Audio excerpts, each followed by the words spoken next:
Siapa sangka, berangkat dari modal Rp300.000 sekali produksi, bisa hasilkan jutaan per minggunya. Inilah yang dirasakan Andi Syamsiah, perempuan kelahiran 1982 silam. Asia, sapaan akrabnya mendirikan usaha mikro kecil menengah, UMKM, tape ketan Mom Ashka di Makassar sejak 2017. Tape yang diproduksinya bukan sembarang tape. Lembut, tidak mentah dan tidak keras.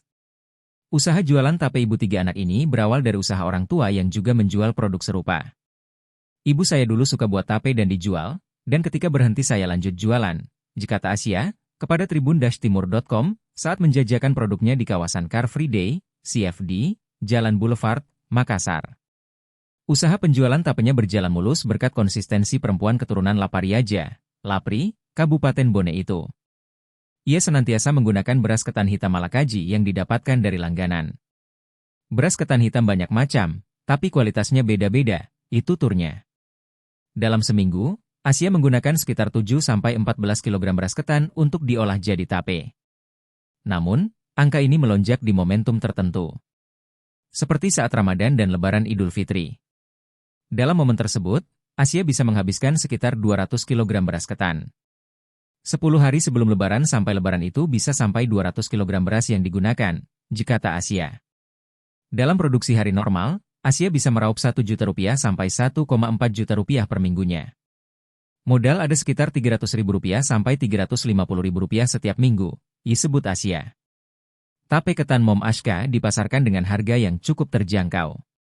Ada harga Rp20.000, Rp30.000, dan Rp50.000.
Download Tribun X sekarang, menghadirkan lokal menjadi Indonesia.